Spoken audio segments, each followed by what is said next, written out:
Jedan, može. Evo nas šljas ekipa, kakav niz ovih dana, zaista sjajni gosti u podcast Inkubatoru i nekad, ne uvijek je čast i užitak raditi ovaj posao, ali nekad stvarno poseban. I još jedna velika faca na mom kauču, ali prije nego što krenemo na sam razgovor, napomena da mene i Ratka oblači Steven Dokman. Ljudi, imate 10% popusta uz kod PODCASTINKUBATOR, link na njihov web shop je u opisu ovog videa. Danas imamo posebnog gosta, prvi put u našem podcast Inkubatoru i mislim prvi put na Balkanu u jednom ozbiljnom podcastu ili općenito. U jednom podcastu gostuje 12. heavyweight trenutačno na UFC-ovoj ljestvici najboljih. Velika privilegija i čast je pozdraviti ovdje u studiju podcast Inkubatora Brando Peričića, Balkan Beara. Brando, welcome to Croatia and welcome to podcast Inkubator. Finally, I'm here. Yeah. Amazing. We were talking about this for a while, right? Yeah. Yeah.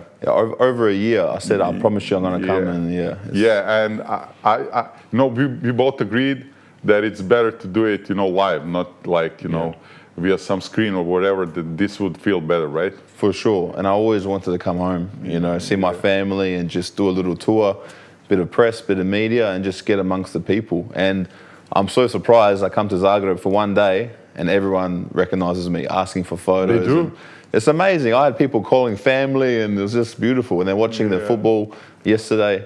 It was amazing. Did you expect this or not? Nah. No? I'm from Australia. Yeah. Opposite side of the world, and I got a big fan base of Croatians all over the world. But to come here and be recognized straight away, it's incredible. Yeah, but people, MMA is huge over here, and everybody keeps track of everything that's happening in the UFC, of course, and our local regional promotion, FNC. So yeah, people watch you, and like Hambi. They were a little bit skeptic at the beginning. I like him, but I didn't like him at the start when he was. So people were sending you what you told. He sent me the podcast, and look, I can understand a little bit of Croatian, but not everything. Yeah. So I'm watching the video. I'm like, he's talking shit. Yeah. He's saying something about me walking up the flag like I shouldn't. I'm from Australia. Yeah. So I was like, fuck this guy. I'm gonna knock out my opponent, and he'll be my biggest fan one day. Yeah, but after the last fight with Shamil Gaziev, he completely changed his mind. He said, man, this guy is real deal, bro. He will be a contender. Maybe he will be even UFC champ. So you got him on your side. That's it. Look, that's the biggest win, right? 100%. And at the end of the day, no one's opinion matters but myself. I agree. I believe in myself, and I know when I'm winning, people will believe in me. I know if I lost, people will be talking shit. Yeah. So when it comes to people, I don't worry about what they say, but it's nice to have people support me, speak highly. I thank you for always speaking highly of me. And look, I'm Australian, but my blood is Croatian. You test my blood, it comes from here. Yeah, it doesn't 100%. Come from Australia. But I represent everybody, and I'm very proud. And look, who knows? Maybe I'll live here one day. Yeah. You never know. But you don't need, bro, DNA test, because when you walked into the studio, you are real bear, bro. I can see that you're from Balkans. You're not from Australia. Man, you're huge. Oh, thank you, brother. Yeah, you're big too. Yeah, but you're a real heavyweight, because we were talking before and you told me, I consider fighting in minus 93 category. I told you, man, you're crazy, bro. Yeah. How could you fight in minus 30? You're 130, right? Yeah. Around now. Yeah. But that's because I had the operation, been eating too much. You know what it's like. You go to family, they just force feed you. I come here and I've been here 24 hours, and I think I've ate probably 15, 20 times. Really? People just feeding me everything, and you can't say no. Yeah. Otherwise you're rude. And even my camera guy, he's put on some weight since he's been here. It's been one day. Yeah, and he's a skinny guy. Well, he's getting fat now. So. Yeah. Do you like our food? I love it. Yeah, I love it. It's the best. It's not the best for all, for an athlete. Yeah, for everybody. But look, life is short. I'm here to enjoy as well. So when I've got this injury, I'm doing this PR tour all across the Balkans. Look, I'm going to eat a little bit. Yeah. Enjoy it. So this injury, actually 2 injuries, we can talk about it right now. Is this blessing or curse? Because 100% blessing. Yeah, because now you have time to do all this shit. And when we talked before, we had a chance to speak a little bit. And you told me, okay, fighting is my job, but I also need to do all this shit around it, just, make me more popular and to do, because it's show business, right? It's not just fighting. Yeah. Well, that's what I just had coffee with Cro Cop. You did? Before here. Yeah. Probably 2 hours ago. How did you arrange this? Because he's hard to get. Everybody wants something from Cro Cop. You know, he's still mega popular. Yeah, I mean, he's just a good man, isn't he? You know, and to tell you the truth, I wouldn't be sitting here if it wasn't for him. When in 2006, I was in Split, Croatia. I was visiting my family. I remember watching him on TV, and I didn't even know nothing about fighting. I saw him. He was Croatian. I'm like, I want to be like that guy. Look at him. He's big. He's strong.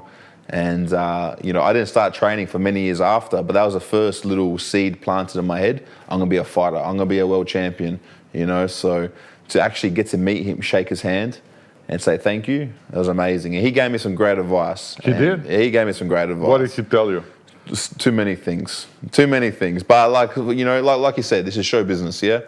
So I don't want to say exactly what he said to me, but he gave me, like, technical advice, you know, be bigger, stronger, faster. And he saw me, I was a bit fat at the moment. He was like, you training? Not really, you know, once a day. He shamed you. Yeah, he shamed me. But you know what, like I'm a pussy. He's a proper man, you know what I mean? So being around him, his energy, it just fired me up. You know, I can be better. You know, look, I could be kicking the bag 1,000 times a day. You know what I mean? Unfortunately, I've got to do all this media and stuff, but you always got time to train. So I've been training, but I can train harder. So the biggest thing I've taken away from him is don't be lazy, and I've been a bit lazy, and that's the honest truth. So I can be better. Yeah. You know, even with the injury and stuff, what would he do? You know, he's an animal. Look at him, he's 51? Well, yes. He can knock me out now. You think so? I wouldn't want to fight him. Look at the size that he's jacked. Yeah, he's jacked. Animal, and he's showing me like technique and stuff. He's so fast. He's faster than me. Yeah. It's amazing. Yeah, it's crazy because he has all this fame and fortune and money, so he can do whatever he wants, you know. Yeah. And he chooses to be in his gym every day, twice a day, and he has a break only on Wednesday. And people who are training with him, they're telling me he's in better shape than 99% of the professionals right now. I can see it. And he's considering return, just one match, and now he's negotiating a deal. So it could happen. Yeah, look, I got all faith he's going to win. Yeah, he can do whatever he wants, and he's just, you know that saying, you know, sometimes when you meet your idols in person, your heroes, they let you down. He didn't let me down. Yeah, that's good to hear. He uplifted me straight away. So I'm very thankful that he made time to meet me, and yeah, it was memories for life. And I really want to come back and train with him. So tomorrow I'm going to do some training with him. And he's going to show me a few things, but I want to actually come back and do a couple of weeks with him. You know, so you know what was very nice for me, because we had a podcast after not the last fight, but I think the one before with Louis Sutherland, and we had a thumbnail, you know, saying, "Is this new Cro Cop or Stipe?" And you reached right away to me and you said, "Bro, I don't want to be, you know." I'm not like Stipe and Cro Cop. I'm nothing compared to them. You know, I have a long way in front of me. You know, I want to be like my heroes, and that was a nice thing to say. You're down to earth. Do you really think something like that, or are you just saying? 100%. Like I'm a baby. I started training at 24 years old, so I'm learning on the job. And there was 5 years I didn't do no MMA because I couldn't get fights, so I had to do kickboxing. Yeah. Look, everything happens for a reason. Yeah. You know, maybe if I started when I was younger, I would have got injured. My body would, you know, by the time I got to 30, I wouldn't be in good condition. Yeah. My body's in great condition, but besides the broken hands, it's in great condition. So I respect Stipe, I respect Cro Cop, and all the people that come before me. You know, I can't say, like, look, we all think we're the best. Of course. Like, I would fight anybody in the world. I would fight Ngannou tomorrow. I would go to boxing and fight Fury or Usyk, anybody. Because in my head, I'm the best, and I have to be the best. But I'm also realistic, and I've got to pay my respects to people who come before me. And after seeing Cro Cop today, I think he would fucking knock me out with a head kick. Yeah. You know what's crazy? All these Croatian heavyweights, Cro Cop, Stipe, Ante, you, even in Serbian guys, Rakić. So a lot of big guys from this area, right? Yeah. You cannot miss it. It's like we're best at heavyweights. 100%. And it's like, I feel sorry for Ante. Yeah. Because he's a good guy, he's a friend of mine, and he got injured, you know? So it's look, everything happens for a reason.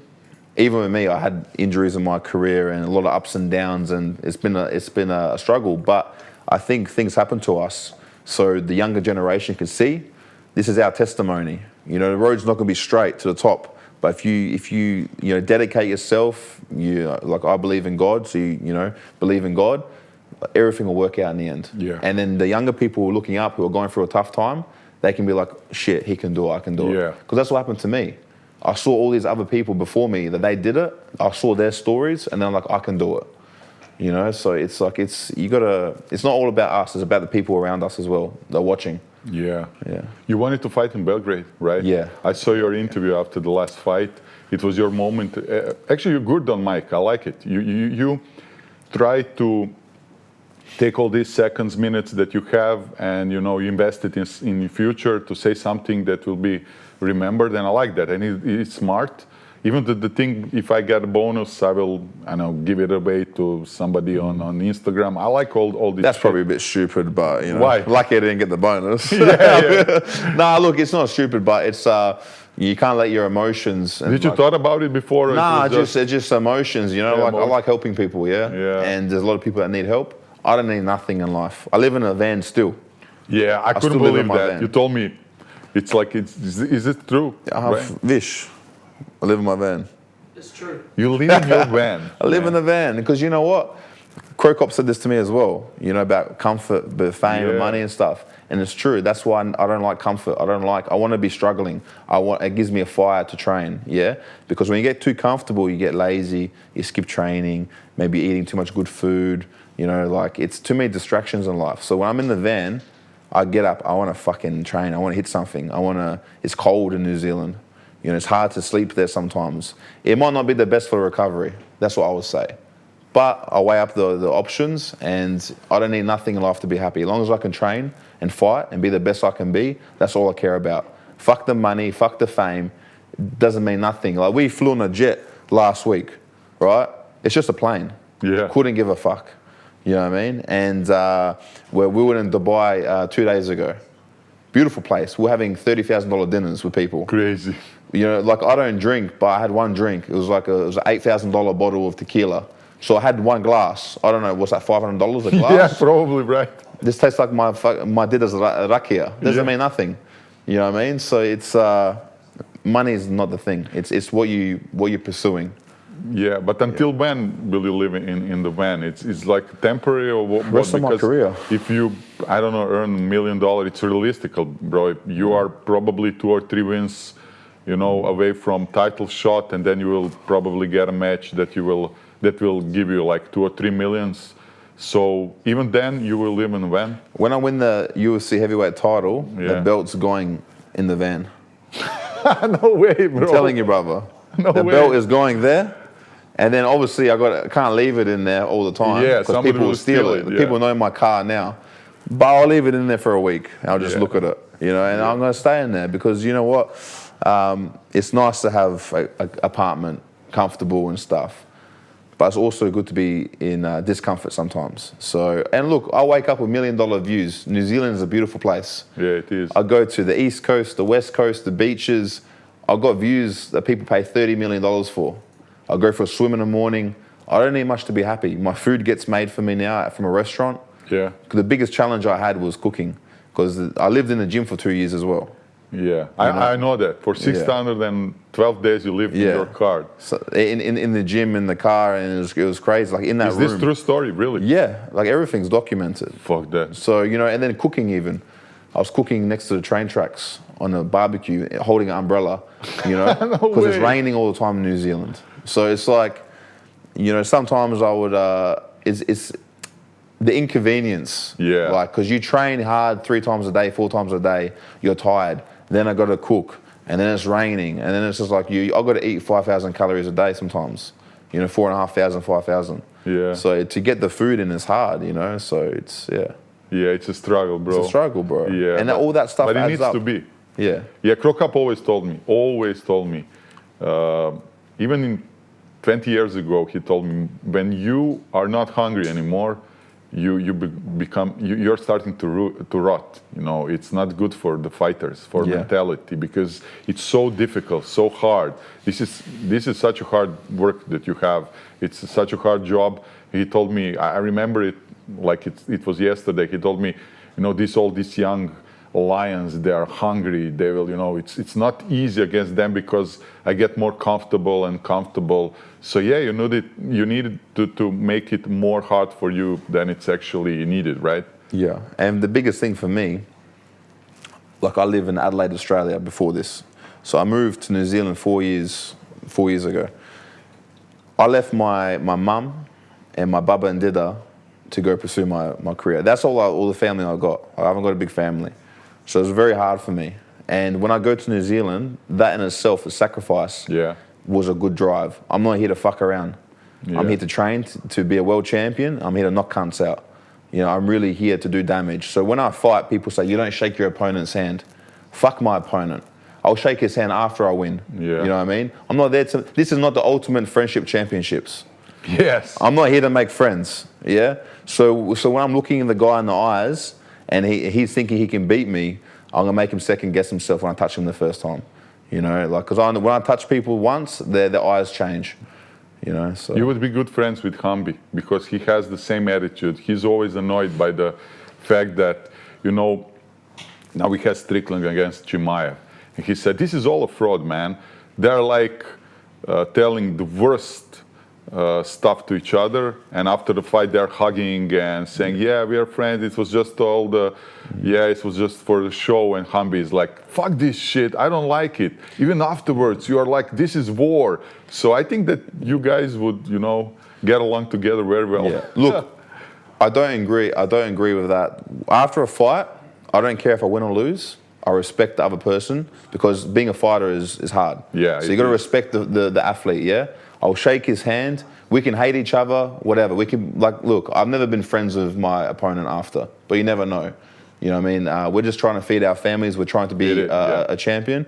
So if it's set up like they were friends the whole time, and then they were saying all bullshit in press conference, like, oh, fuck you, whatever, that's bullshit. Yeah. That's you're being fake. You know what I mean? So I don't know what they did, but for me, it's like, I'm here to fight. If you sign the contract to fight me, I'm going to try to kill you. Because you're trying to kill me. That's the end of the day, that's what the sport is. Yeah. But I think that Hambi wanted to say that because these guys went too far, you know, they went into religion, stuff like that, just to hurt each other, to make a bigger show, to make a hype. And, you know, afterwards, Strickland told everybody it was all a show. So he felt like bullshit. It's a bullshit, bro. You know, you cannot do that. Yeah. I mean, there are some lines you cannot cross. If you cross them, then you cannot, you know, withdraw it afterwards. Yeah, 100%. Yeah. And it's all a mental game. Everyone's trying to get the mental edge. Yes. You know, so I just prepare myself for war, and whatever happens, happens. I'm ready for it. And that's it. Yeah. So these injuries, you wanted to fight in Belgrade, but it's not possible. We didn't know that at the moment, but you broke both of your fists, right? What happened? You got surgery on one, and the other one is not fine. It looks fine, but it's not, right? Yeah. So what happened? Can you tell us? Because you told me the story. It's crazy. You broke one hand in the first round, and what happened? Yeah, you can tell us. So obviously I hit him. Obviously, hit him a few times. So look, Shamil was smart. He dropped his head every time I was punching. That's a technique. You know, the head's very strong up there. Yeah. So I don't care though. I'm willing to break my hands or my legs on someone. Like, I'm fighting. I'll do anything to win. But after the first exchange, after the grapple, I hit him. He dropped his head, and I got 3 fractures. I felt my hand just 3 fractures? Yeah, 3 fractures, and then some ligament damage. So that was the first combination. And it's like, okay, no worries, look at my other hand. And a minute later, in the first round, my thumb goes backwards and dislocates, snaps the ligament. And that was painful. There was no adrenaline there. That was pure pain. So I shake it off, you know, and I'm like, what am I going to do? You know what I mean? Because it came in my head for a second, like, you know, the voice, like, oh, you're fucked. Yeah. I said, fuck that. I would think that. Hit him, you know. So that's what I did. I just started hitting him. And I was willing to go 3 rounds with broken hands, you know, because I knew he would drop eventually. I just had to keep going. I didn't think he'd be that tough, though.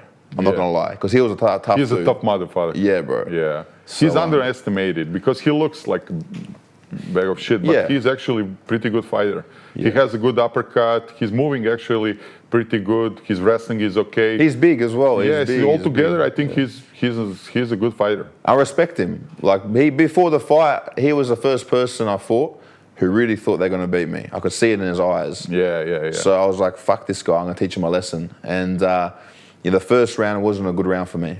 I didn't like it. I didn't stick to the game plan. It was too much ego there.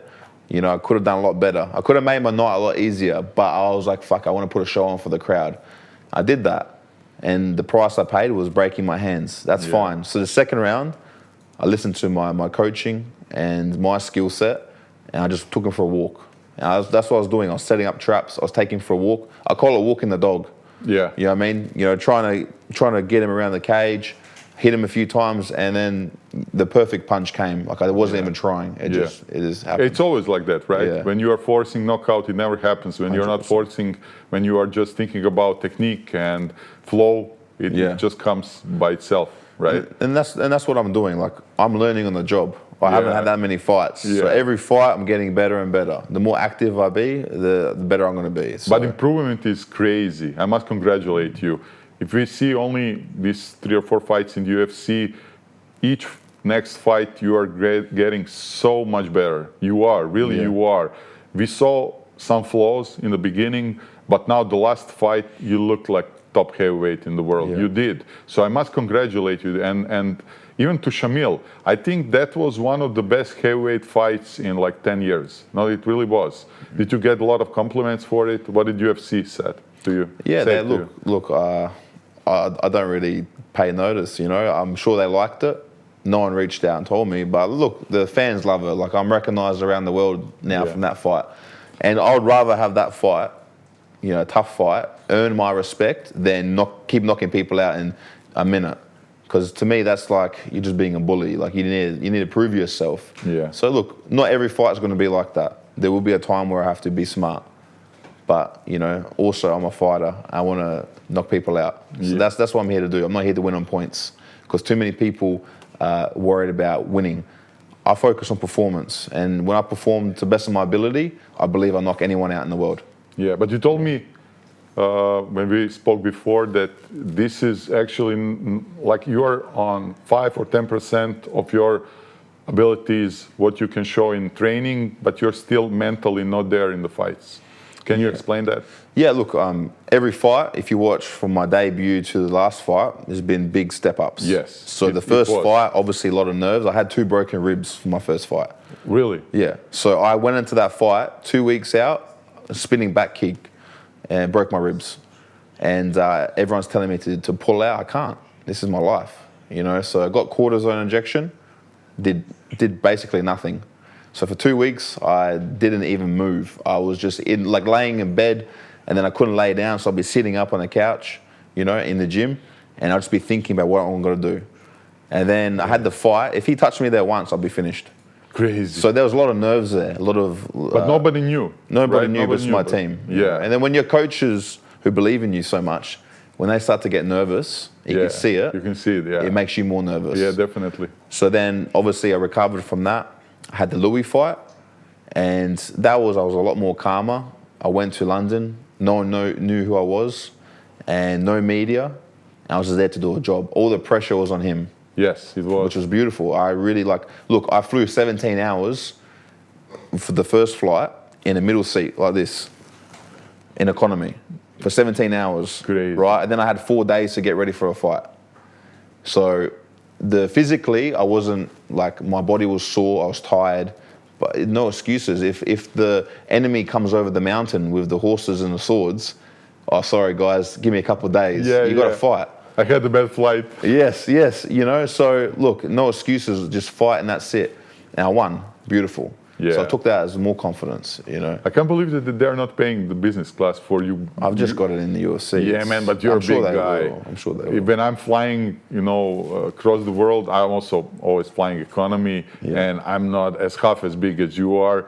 It's so difficult, bro. Yeah. I must recover for at least 1 or 2 days afterwards because it's too difficult for us big guys. Yeah.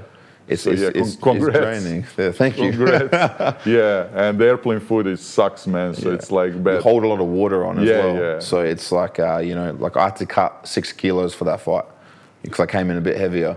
Because Louis is a big guy, I wanted to be like big as well. So yeah, and then the Shamil fight, like nothing but confidence. And I only had a month in between from Louis to Shamil. So the improvements I had in that 1 month was amazing. Yeah, so I like fighting back to back. So yeah, it was. So what's your plan right now? How long does it take that these hands are able to fight again? And what's your plan? I mean, obviously you won't fight in Belgrade, but you will be there. Yeah. Can you tell us your plans until the end of the year? Do you plan to fight? Because your career is, you know, going very, very fast. Only 3 fights and you're already in the top 15. Now you're, I think, 12, right? So basically, if we watch Josh Hockett's career, he only had 3 or 4 fights in the UFC. He's like top 3 right now. So it's possible. 100%. I said to myself, I'll be in the top 5 by the end of 2026. And I still want to do that. So I want to fight in December. November I can fight, but I think to have a bit of extra time, that 1 month will help. So December is what I'm going for. So I had the surgery 3 weeks or 2 weeks ago, 3 weeks.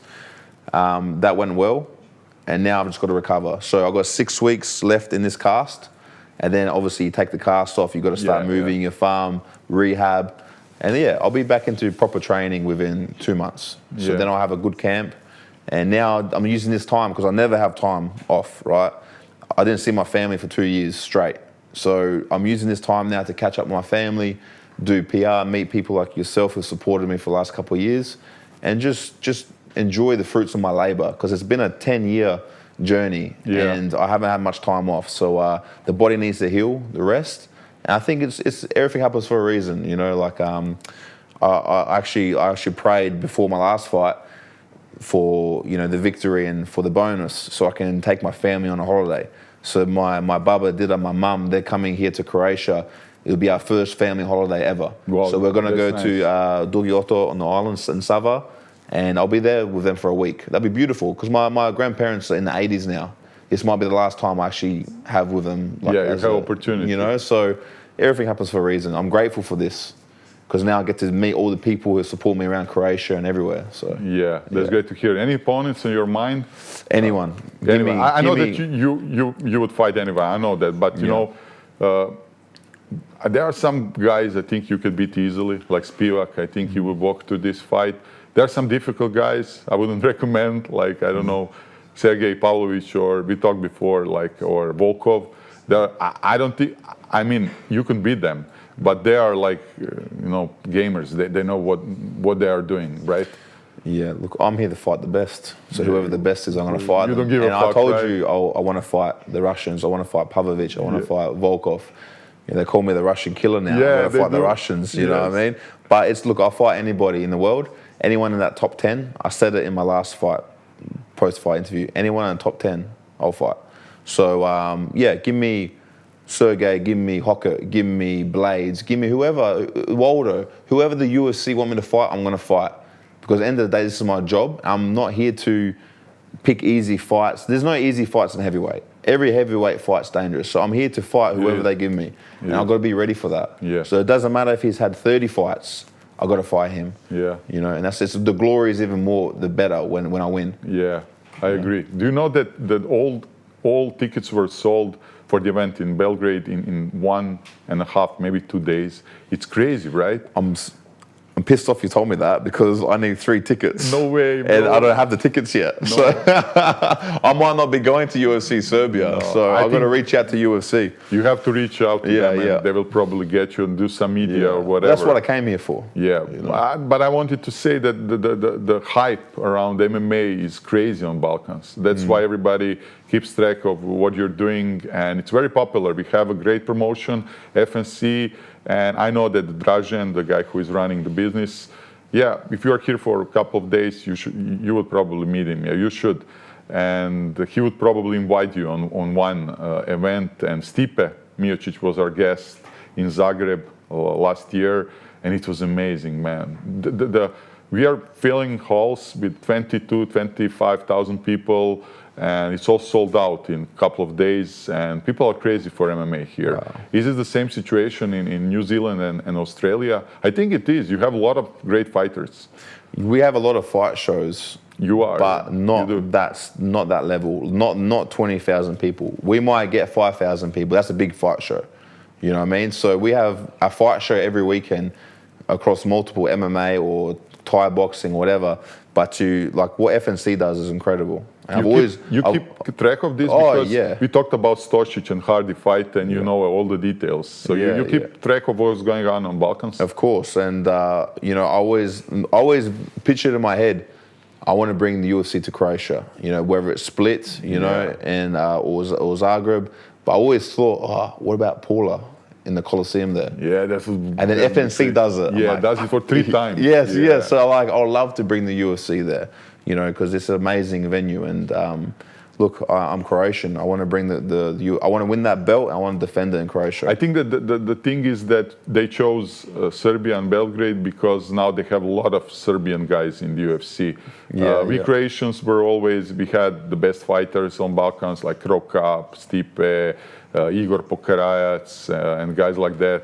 But last couple of years, Serbia is really having a great time considering MMA. So they have like Uroš Medić, Aleksandar Rakić, and they signed a couple of guys. Even kickboxers. Miloš Cvetićanin. So they're great. They're doing great, right? You know all these guys. I follow everyone. I always support everybody, you know. And it's like I get excited when I see any Balkan do well, you know. Because like, look, even in football, right?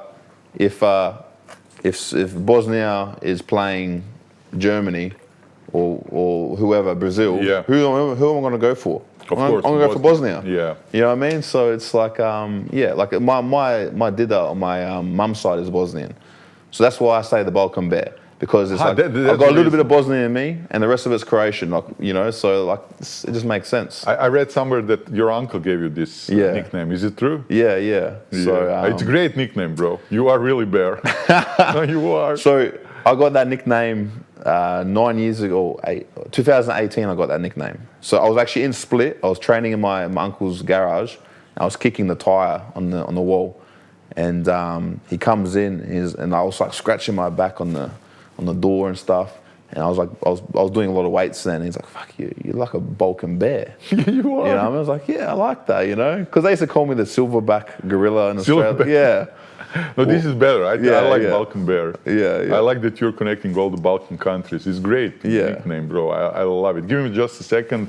Ekipa, kratka napomena. Ako čitate ovih dana sve o svjetskom prvenstvu u SAD-u i Kanadi, pogotovo jučerašnja utakmica Hrvatske i Gane, onda je najbolja destinacija za to GERMANIJAK gdje oni spajaju zapravo sve sportske vijesti, statistike i analize na samo jednom mjestu, bilo da pratite nogomet, kao što je trenutačno aktualno, ili druge sportove.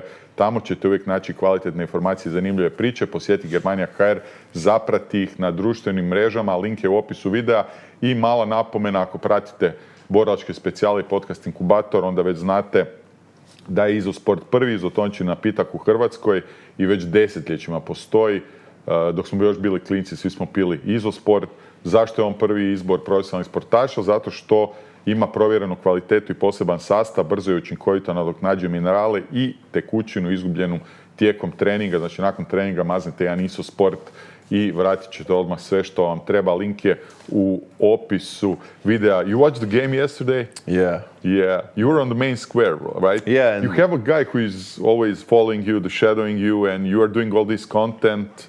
That's a smart thing to do, right? And I like your guy. He's a cool guy. No, Vish is good. You're spending all this time together. Yeah, you're like best buddies, right? Yeah, it's like my little brother, you know what I mean? So I promised him a year ago, you know, because it's hard to find someone, especially a videographer, that you can get along with, because they're all a bit weird, to be honest. You know what I mean? And that's fine, but like the guy behind he's smiling, because he's the same, Yeah, look, they're a bit retarded sometimes. Weirdos. So, yeah, right, weirdos. Yeah. So look, I went through probably 10 of them, and just couldn't find the right guy. But then I found him, very dedicated, very passionate, can listen, which is a key. Because as a fighter, I don't need extra stress or I don't need bullshit. So I tell him something, he'll do it. It's perfect. So I said to him, when I win that $100,000 bonus, you're gonna quit your job, and you're gonna come work for me. So that's what happened. And now we get to travel. What did he say? It's okay. Yeah, I'll do it. Yeah, of course. He has no choice because I'll bash him. Does he like the job? Because now he's spending what month in Croatia. It would be nice, right?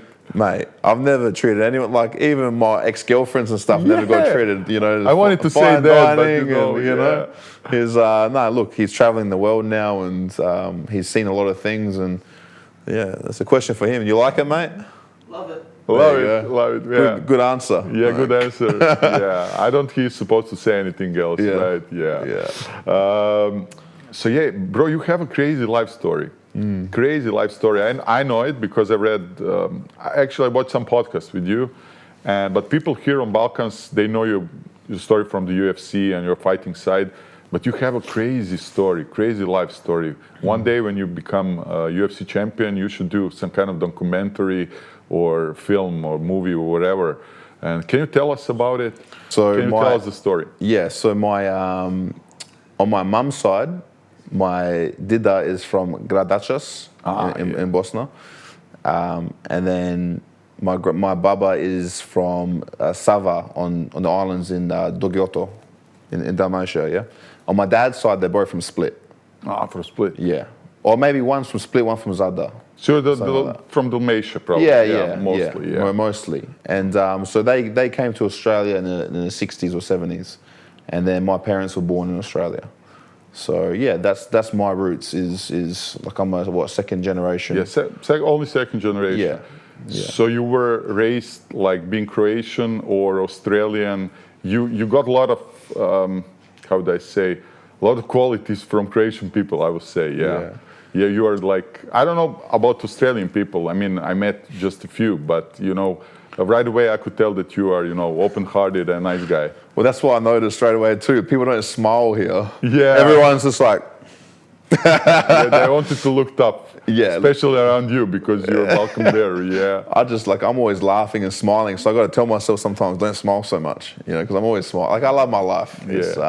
I've been through so much shit in the past. I'm blessed to be here. I'm blessed to be alive. As long as no one's died in the day, life is good. I'm healthy. I get to do what I love. And so like I had a very Balkan upbringing. So I grew up on a farm in Australia, in Adelaide. My baba and dida raised me, basically, because my mum was working. My dad was in jail when I was younger. He was in jail? Yeah, so my dad went to jail when I was about 8 years old. And then we moved from Queensland to Adelaide. And I lived with my baba and dida. And my mum was always working, so I never saw my mum. And like we grew up on a farm, lots of animals, and we made olive oil and rakia. Wow, really? Vino, So I always grew up like hunting, fishing. We made our own smoked like meats and fish and everything, So I was really hands-on as a kid, riding motorbikes, and I always loved fighting. So like, even as a kid, when guests come over, every couple of days there was guests, and my baba would put on the spread for everyone. I'd open the door, I'd start kicking them in the shins. Really? I was so naughty when I was a kid. I always kick people. So that was before I even knew who Cro Cop was. So I was always a kicker then. So you're always low kick, boom. Up to fighting, right? Yeah, low kick, boom. Yeah, low kick, boom. Yeah.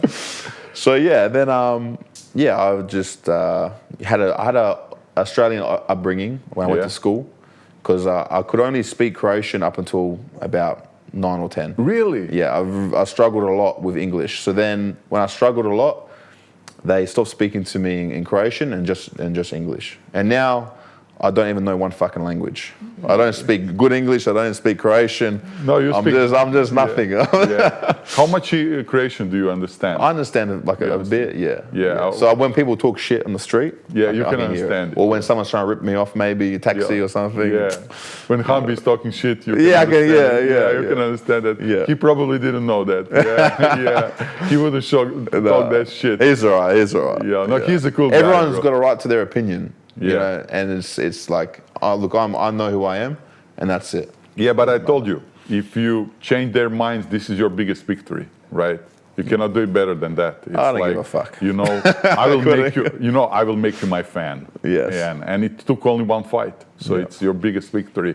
So you were brought up like Croatian and then Australian. Yeah.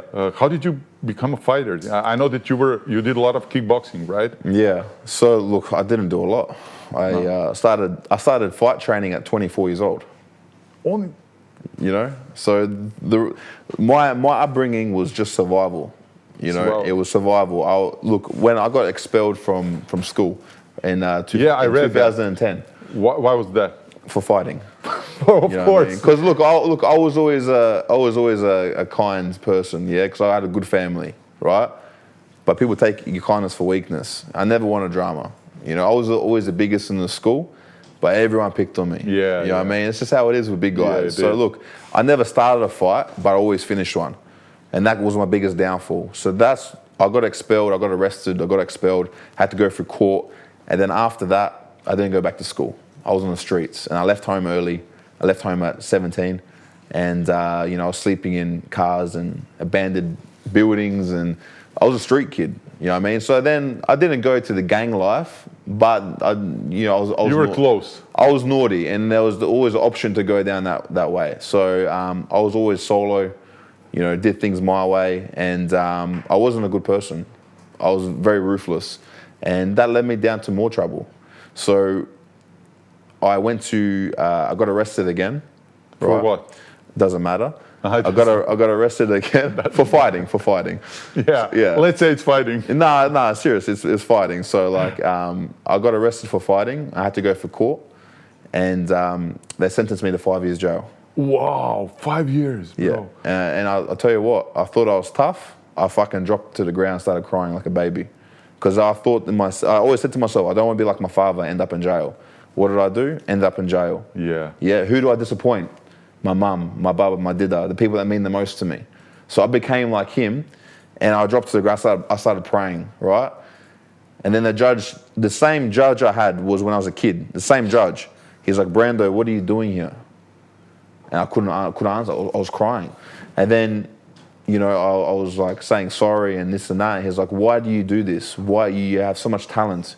Look at you, you're an athlete. You say you want to play rugby. You say you want to box. Why don't you do it? And then he said to me, I'm going to give you one more chance. Wow. One more chance. And bro, I tell you now. This guy saved your life. He saved my life. Yeah, so I actually recently we're trying to find him so I can write him a letter and like, you know, because I think that'd be nice for his career to see he gave someone a chance, a second chance, and then he made something out of himself. And look, I haven't achieved nothing yet. I still feel like a loser. Like I need to do more in my life. But it's a good start. So, yeah, look, he gave me one more chance, and then I said, fuck this shit. I'm going to a gym, I'm going to be a fighter. And that's what I did. And it wasn't easy just like that. Like, I had so much debt to pay off. I had like $110,000 of lawyer fees and all kinds of stuff. So I had to work hard to get money to pay for these debts. So you're working construction, I read that. Construction, security, try to start businesses. And there was no, like, my first couple of years of training was like 2-3 times a week. And I thought I was the man, you know, I had natural ability, I was strong, I would beat everybody up, but it was a struggle, you know, and I was still like, you know, living tough as well. So it doesn't matter. There's people that go to war here, I can't complain. There's like, my life is fucking great. But when you go through something, that's the worst thing, is your life. So whatever you go through in life, it's a struggle, you know, in your mind. You don't think about other people, what they go through. So at that point in time in my life, it was a lot.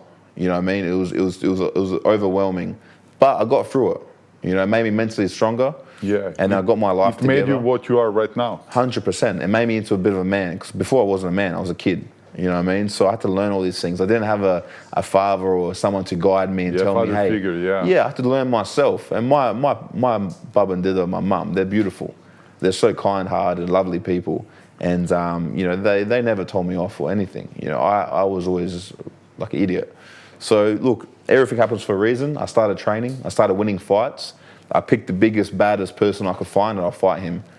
After a few fights, I couldn't get fights anymore because everyone was scared. Yeah. So the next challenge was to get money to pay people $10,000, $20,000 to fight me. Yeah. So then obviously sponsors, working harder. So my career was always delayed, you know. It came to a point when I was like 26 or 7 years old, I think I was.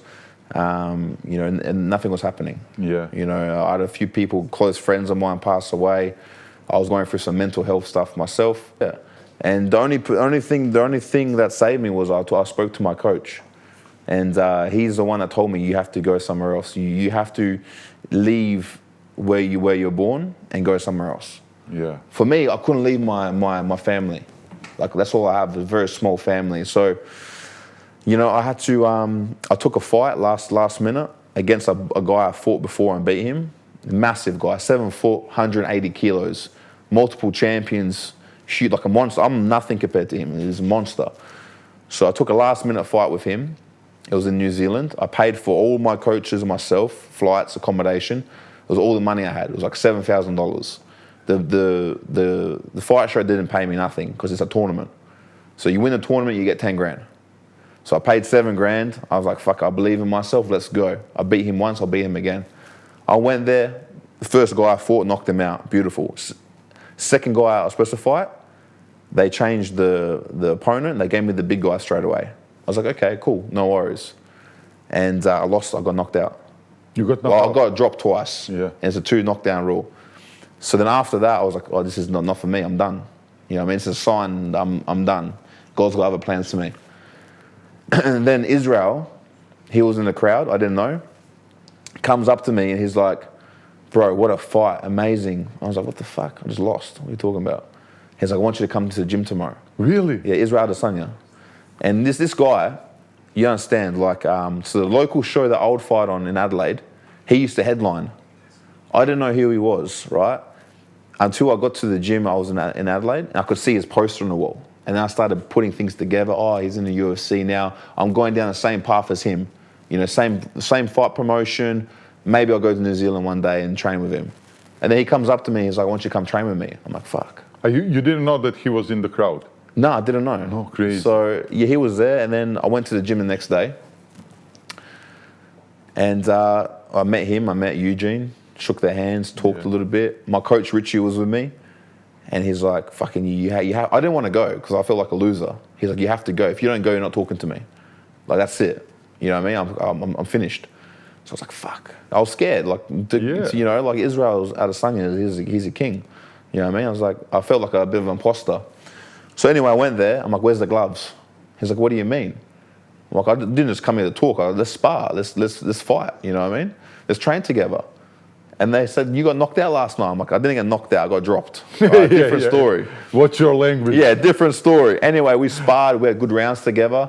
And he was impressed. And he just said, brother, I want you to come be my training partner. Like, I'll take care of everything for you. Come help me for Alex Pereira. And I said, brother, thank you so much. I need nothing from you. I'll make my own way here. Let's do it. I go back home. My dida has a stroke. And then he's like, couldn't speak, couldn't move, nothing. And I had to call Israel and say, bro, I can't come. You know what I mean? Like, he's everything to me. So after that, a couple months goes past, whatever, and Israel fights. He loses with Alex. My dida gets better. I said, fuck it, let's go. So I called Israel, I said, I'm coming. He was like, great. So then I was there for the next fight, and I stayed ever since. So Israel took me to Miami, and I saw Pereira in person. I was backstage, everything. And then, that was my sort of way into the UFC. Man.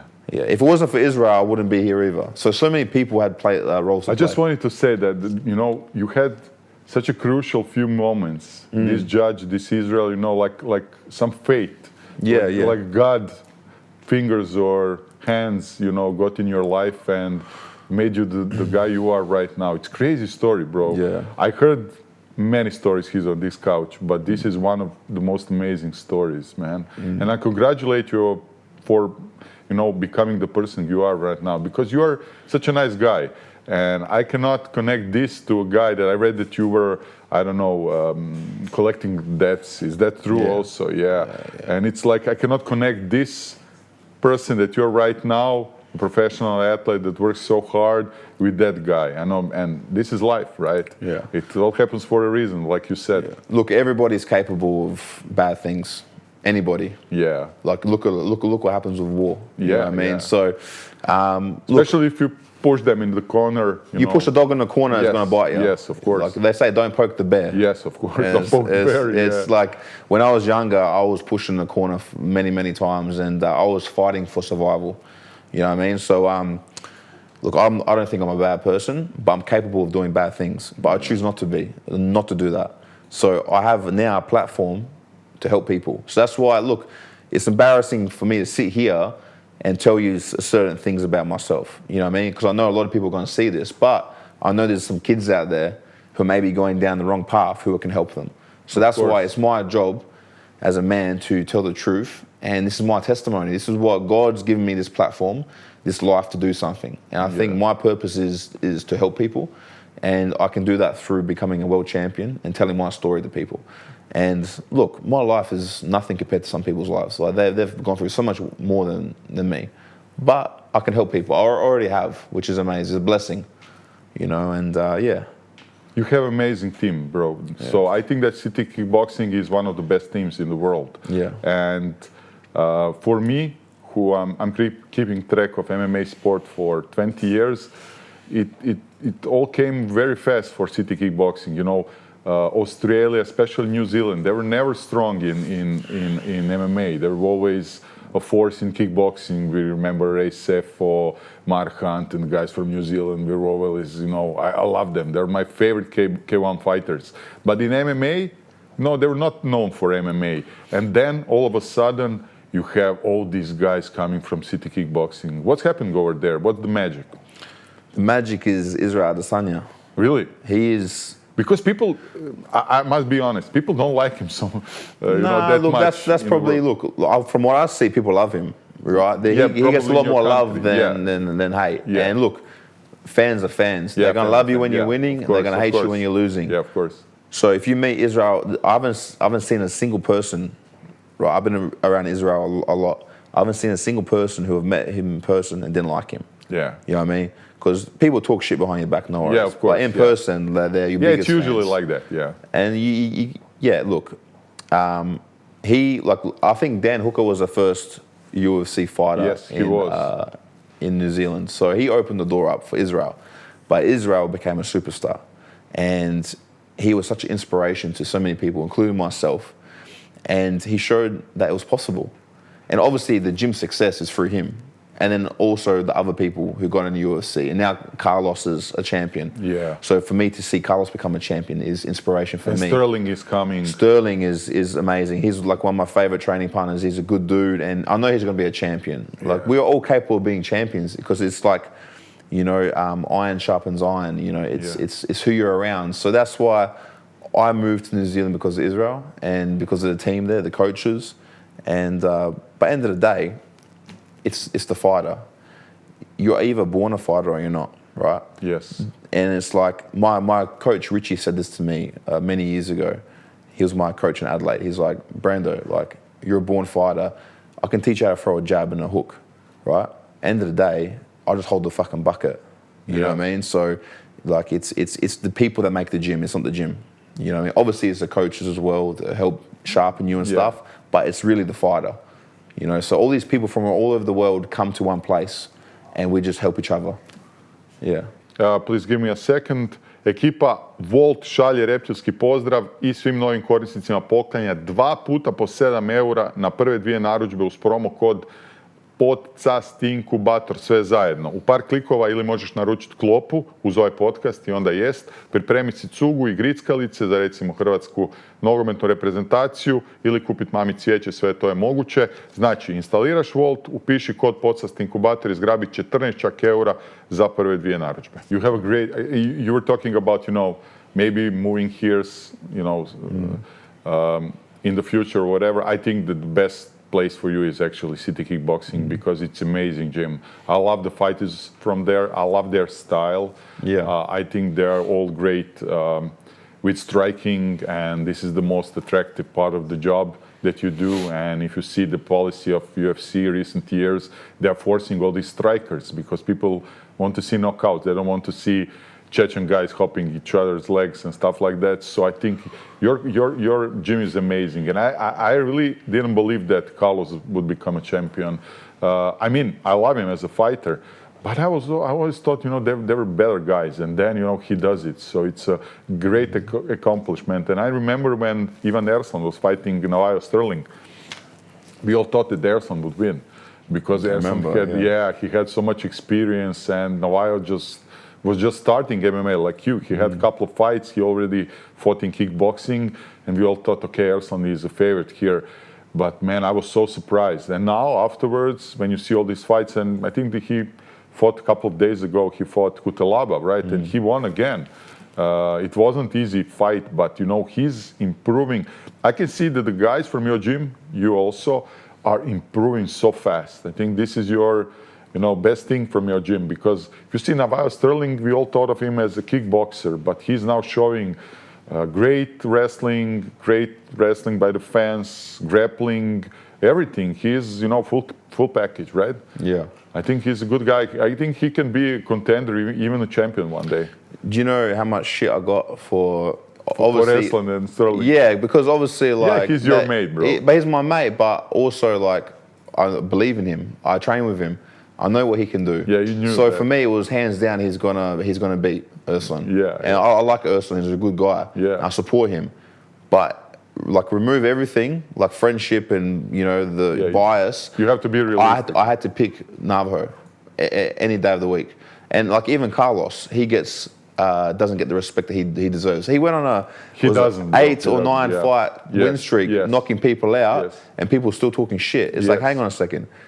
He doesn't run his mouth. He's a very quiet individual, very respectful. He's a good man, right?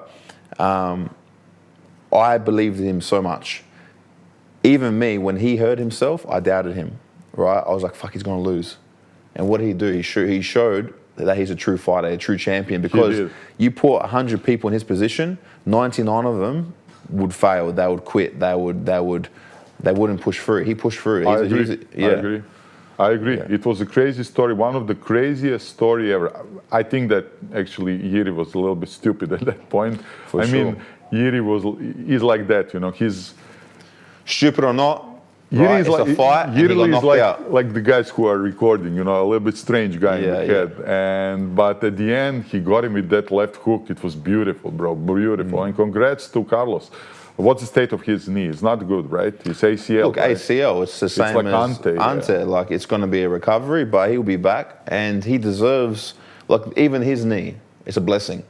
He deserves everything that he gets. Obviously, we want to see him fight regularly, but he's going to come back better. He's going to give the crowd, the fans, a better fight. Even with this, bro, I fucking hate this shit. Yeah. I go crazy when I can't train properly. I can't hit something, So it's going to put fire in my belly. It's going to put fire in his. It will make us better. And look, the gym is a special place. End of the day, it's all up to you. Yeah. Because no one's going to hold your hand and no one's going to do it for you. So, there's a lot of people that come into the gym for just social whatever, but there's another few that come in to be champions, and that's what it is. We forgot about Kai Kara France. Also great fighter from your... He's also top contender, right? 100%. Top 5. Cam Ralston, he just got signed. Yeah. We have so many fighters, and even up and coming young guys, who no one even knows. And we cannot forget Alex Volkanovski. Oh yes, because he did a lot for popularity of MMA in Australia, also New Zealand, because New Zealand is, of course, connected to Australia. And another guy who is from this area, he's Macedonian. Yeah. I would like to do a show with him, but I cannot get in touch because, if you can help us, that would be nice. Yeah. I don't know if he's ever coming here, but I know that he is proud of his Macedonian roots because I keep track of him on his Instagram. He's always dancing on some Macedonian stuff and songs, and he likes the food and everything. I like this guy. Do you know him personally? Balkan Dad went there, did a cooking with him. Balkan Dad. Milos, is it? What's his name? Sorry, bro, I forgot his name. I know.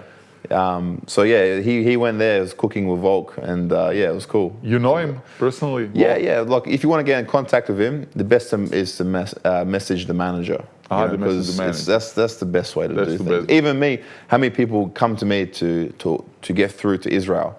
I'm not even gonna look at your fucking message. I got to do my own life. You know what I mean? I'm not a message pigeon. Of course. You know what I mean? Like how many messages I get is unbelievable with people. Even now, people still asking me for money and stuff. Like they do. Oh, bro. What do you say? I just leave them on scene. You know? Say okay. I try to. I say okay. I'll 20% interest. We can do it, right? I try to answer as many as I can because I know I get a lot of messages from people that need help, right? Who've gone through mental health and they've heard my story and then like, how did you do it? So I always try to give back something. But at the same time, if I've got a fight coming up, good luck getting in contact with me. Yeah. It's impossible. Yeah.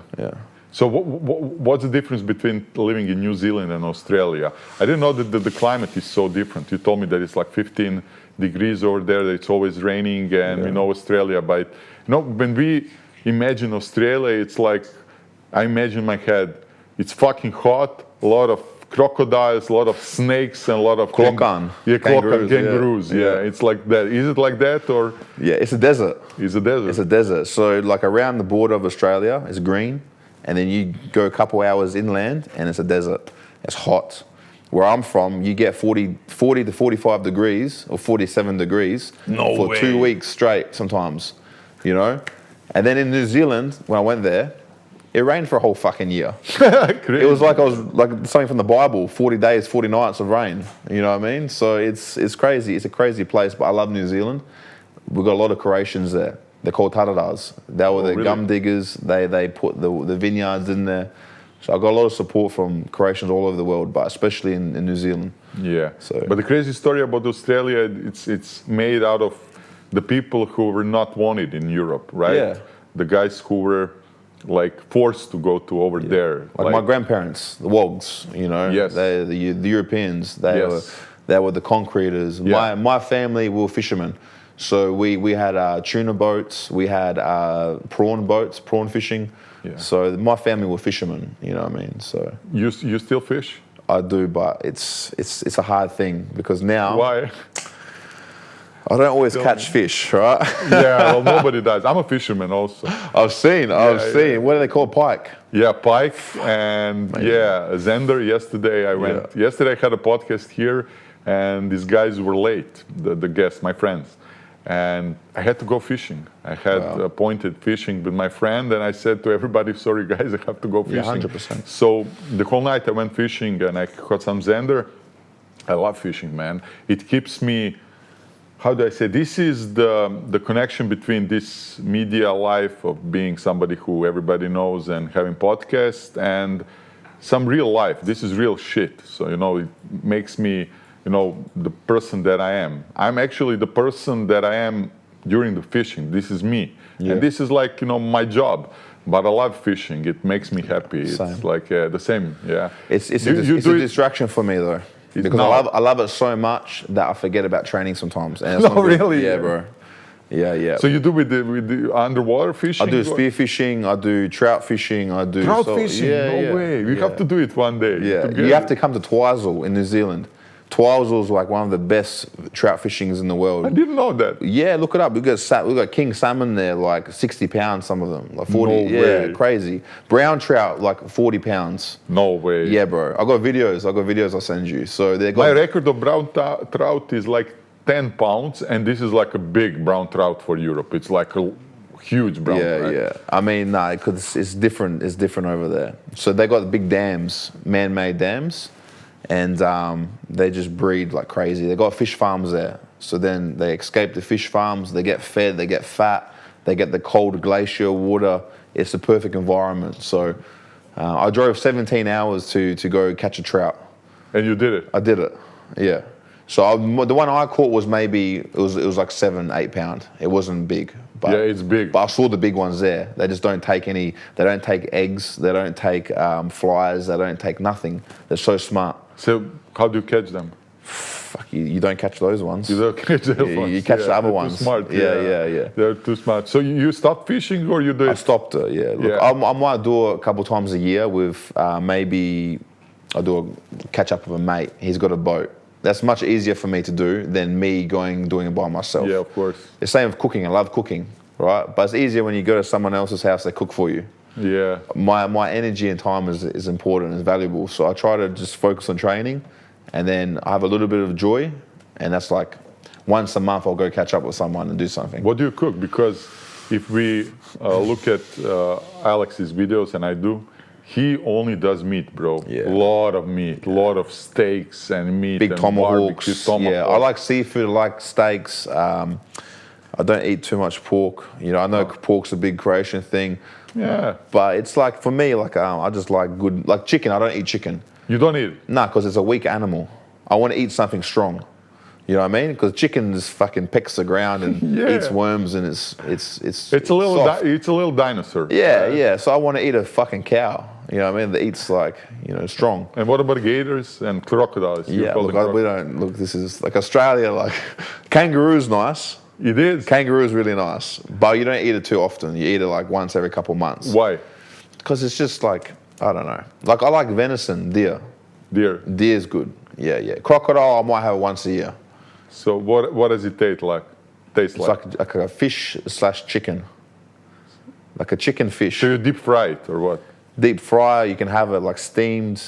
Steamed. I'll eat a lot of seafood like lobster, abalone, snapper, kingfish. Snapper is good. I love raw fish, you know, so I'll go fishing and I'll be like underwater getting mussels and eating the mussels and oysters, and if I catch a fish, I'll have it raw. So I never did underwater fishing. I would like to do it. It's the reason I love it is because it's like you're not the predator. Yeah. You're being hunted. Yeah, over there you're not. And in Australia, you have great white sharks over there. So in Australia, where I'm from, is a breeding ground for great whites. It's like you got South Africa, and then you got like a South Australia, which is like. Shit. So I've seen 3 or 4 big great whites, and they're evil. They're like there's like a big bus under the water. You know, you were not in cage. You saw them. No, I'm hunting myself. Like I'm spearfishing, and then you see it's big. When you can see them, you're safe, kind of, because you see it come. It's wary of you, but most of the time they come from behind you or underneath you. You don't see them coming. Well, it's done. You know, we had 4 people die in the last month in Australia from shark attacks. No way. Yeah, and they're so like the one I seen was maybe 3.5 meters, 4 meters max. They get up to 6 meters, but this thing was so big and fat underwater. You get scared. You're like, fuck. But then if you run away, that's when it's going to chase you. So what do? You just got to stand your ground. You know what I mean? So that's why when I fight, if I'm not scared of a shark, why I'm going to be scared of Shamil Gaziev, yeah. Yes, you know what I mean? Who gives a fuck about Shamil Gaziev? The shark will rip you apart and you're done. I've seen a small shark like in New Zealand, 2 meters, like a great bronze whaler. It was so aggressive, it charged me. And I put my spear gun down its throat, and it went away. It came back again. I hit it in the head, and it's a small shark, 2 meters. You think the spear will do? It does nothing. I was pushing myself away from the shark. It did nothing to the shark. Like their skin's so thick, you can literally do nothing if the shark attacks you. So when you see a big predator like that in the water, you pray to God. So that's what you do. You just pray and you just hold your ground, and then slowly get out of there. Man, we had a discussion, gorilla versus, gator, right? Yeah. Or shark, great white against gator. Yeah. And now that you told me this story, I'm not sure anymore, bro. Yeah. I would put my money on white shark. Look, great white.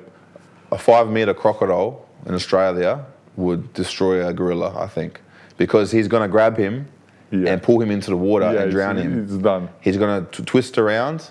Doesn't matter how big and strong the gorilla is, that leg's going to get broken, that arm's going to get broken.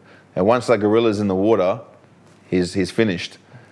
A shark and a great white, a great white and a crocodile, I don't know. That's a hard one. Yeah. I'll probably still go the shark, to tell the truth. I would compare crocodile with Chimaev. You know, he gets the hold of you and then he drowns you, bro. Yeah. You can feel like you're probably helpless in that moment, like fighting Chimaev. That's why he's so good, man. He drowns you actually, and you know gets you at the end. He I don't know, chokes you out or something crazy. And you have a lot of dangerous. You have spiders, snakes. I mean, this is the impression that we get when we read about Australia. It's always like hot kangaroos, stuff like that, and dangerous animals. A lot of dangerous animals. Yeah. So yeah, you guys must be tough over there because it's not easy. It's so growing up. Especially, you told me that you grew up on the farm. Yeah. It's not like you grew up in Sydney or Adelaide, right? In the center, right? Yeah. You probably were somewhere around on some farm. Crazy. Well, it doesn't even matter. The suburbs have got brown snakes everywhere. The suburbs have got poisonous spiders. You go in the water, you step on something, it can kill you. Like it's, I'm pretty safe in South Australia, but you go up top to like Northern Territory, you can't even go swimming in the water. Crocodiles can get you, sharks can get you. A jellyfish the size of a pin. Yeah, I read about that. Irukandji jellyfish will kill you. So like, where I am, I felt pretty safe, right? But still, if you go in the bush, you gotta be very careful. Like you can't walk 10 meters in the bush without seeing something sometimes. So in New Zealand, there's no snakes, there's no spiders. No snakes at all? Nah. So you can go in the forest, just lay down, sleep all night, you'll be fine. So New Zealand is so safe. So when I live in New Zealand, I feel safe and all this, right? I go back to Australia, I forget. You're like... And then I shit myself, I'm like, fuck, you know, I've got to check the toilet seat. Yeah, you know what I mean? I've seen snakes come out of the toilet. I heard about that. Yeah. So Vish shit himself when he went to Australia the first time because I was like playing tricks on him and stuff. And yeah, he's from New Zealand. Yeah. So he was so scared, like he put a shirt on and the tags touched his ear. He thought that he was getting attacked by a fucking bat or something. I don't know. He started freaking out, hitting himself. It was a fucking clove tag. Yeah, but I thought that, you know, people are like, it's not that bad, but when you tell me these stories, I'm not sure that I would go. But, you know... No, you have to come. Yeah. You'll be fine. But how would I raise my children? You know, I have, you know... I would say, you know, I would always be nervous. You know, something can attack them or whatever. Nah, if you're in the city, you're fine. Snakes is the biggest thing you got to worry about. Because even when you go to the beach, there could be snakes there. So you just keep an eye out. That's fine. And then when you go in the water, don't go up past your waist because the great whites might get you. Fucking shit. Yeah. Man. Bro, I got attacked by a seal. By a seal? By a seal. My scariest, like, don't worry about the great white because that was, you know, just cruising past, whatever. The seal attacked me, big seal line. I was spearfishing on these islands, probably 45 minutes on the boat, right? And I was by myself and I park up, the water's dirty. I was like, fuck, I drove 45 minutes. I gotta go get something, maybe a lobster. I jump in the water and this big barrel, like huge, like this shadow comes at me. I'm like, this is it, it's a fucking great white. You know what I mean? And I could see the fins like this. And it comes up, it's charging me, and I'm ready. Like I'm ready with the spear, and then it just goes like this, and it's a big seal line, massive. I'm like, oh, I'm fine, I'm safe. They kept coming back at me, trying to bite me. I gave him all my fish, he didn't want the fish, he wanted me. So I was fighting him with the seal, and then I'm shitting myself, you know? Of course. And then I get back to the rocks, I stay on the rocks for 2-3 hours, I have to swim to my boat now. And it's getting dark. I'm like, I got to swim, and this thing's hanging around. So I was going to stay there all night on the island. You know what I mean? So that was my scariest experience in the water. And then eventually went away. I swam to the boat, and then got back to... Man, after hearing all this, actually being UFC fighter is easy for you. It's easy, bro. It's easy. I go in there, don't worry about the crowd. Who gives a fuck about Shamil, Pavlovich, 100%. even Aspinall? 100%. Aspinall is not seal. He's not great white, right? 100%. Yeah, man. It's just me and another man. It's easy, you know? Yeah. 1 + 1 = 2. Yeah. Just fucking hit him. Definitely. Yeah. Definitely. Yeah. you still have family in Croatia. Heaps. How often do you come here? When was the last time that you came? And what's your plan? You're going to seaside, probably Dugi Otok, you told me. And what are you doing here for a month? Just seeing family all over. So we're starting here, Zagreb. Then we're You have still family in Gradačac in Bosnia or not? Yeah, I've got heaps there. It's hard because like they don't speak English, so if I go there, it's hard to communicate. It's like They're showing pictures and it's like But I've got heaps of family in Split, all over. Like even in Sarajevo, I've got family. So I'm going to start here. I'm going to go to POLLEO for a few days. We're going to go to Zadar for a few days, Šibenik, Split, Dubrovnik, Korčula. Wow, back to nice. the Dugi Otok Islands, and then we're going to go to Mostar, probably Sarajevo, finish in Belgrade. Yeah. So going everywhere. What do you like about Croatia? When you compare it to Australia and compare the people, I always ask that question when somebody is here from, I don't know, from some other country. Can you compare these two nations? Because you have Croatian blood, but you were raised in Australia, now living in New Zealand. What's the main difference and what are similarities?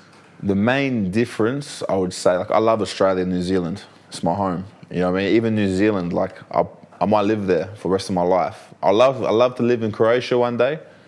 Who knows? But for me, like New Zealand's a good place to raise a family. Everybody says that. Yeah, it's far away from the world. It's not busy. It's nice. I would say the pride, the culture, the history, right? The Croatians, all Balkans are very prideful people. Yeah, they love their country. Like even like my friend Vish, he was shocked to see people at 11 o'clock at night, 12 o'clock at night watching football, all dressed up and going crazy. You wouldn't get that in Australia, right? So obviously the culture, the people, and the love of the country. It's like it's inspiring, and I do my best to represent. Obviously, I don't speak, but look at Stipe Miocic, what he done. You know, like why can't I do that? Yeah, but you know that they're trying to take this from us, this national pride. I don't know why is this happening, but it's happening for the last 10 years. There, the media and the politics, everybody, it's some kind of, I don't know, thing in Europe last 10 years. They are saying if you have national pride, you're nationalist. If you are... I don't even know what that means, nationalist. What's that? It's crazy. It's crazy. They're just, you know, today it's bad to root for your own country because it's like, no, it's not bad. You know, you shouldn't be proud of being Croatian. It's why are you proud? It's like the new politics. So we are struggling with that kind of... I didn't even know that. Yeah, it's happening in Europe for the last 10 years. They had a situation now in England because it's World Cup. They ask everybody to remove English flags and not to, you know, put them on, I don't know, even not to wear England jersey because it's like they are maybe, I don't know, maybe immigrants will feel bad. So it's like some kind of shit happening. But you're right. Here on Balkans, I don't think it will pass because people here are very proud. We had bad situations, wars, and it's pretty recently, right? If you see the whole history, it's pretty recent. So yeah, people here still love their country. Yeah. And I mean, I get cold of, like, you should see my messages. The people, what they say about me, they call me all kinds of stuff, right? I'm this, I'm that. Good stuff or bad stuff? Bad stuff. Bad stuff. Oh, yeah. They call me all kinds of things, right? But at the end of the day, I am who I am. Yeah, you are. And I want to represent my countries.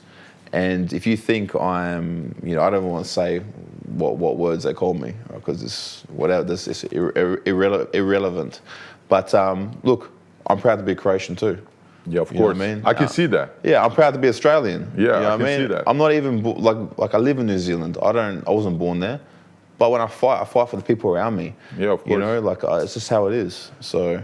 But when I see you with Croatian flag and I see you always put it up, you know, you had it on your last match or matches, whatever, I can see that you are really, really, really enjoying that. It's honest. It's not like some bullshit. I can see that you're proud of your heritage, and I like that. I think it's something that, you know, needs to be done like that. It's for me, it's like I respect my elders, but I also respect my ancestors. So they sacrificed their lives Of course.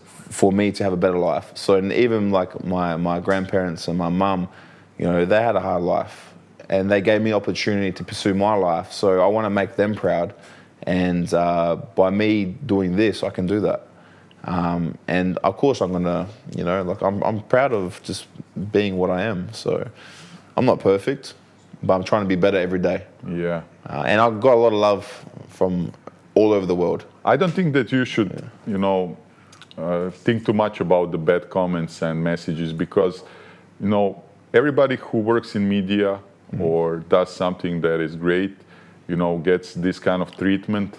But this is small minority of the people, because the people who support you mostly and who think well of you will not write you messages. They just do it. Yeah, and look, there's a small portion yeah. of people always who are probably, they're not satisfied with themselves, and that's why they are sending you these messages. Otherwise, they would be happy for you, because I am proud of you being proud of Croatia. I think that's a good thing.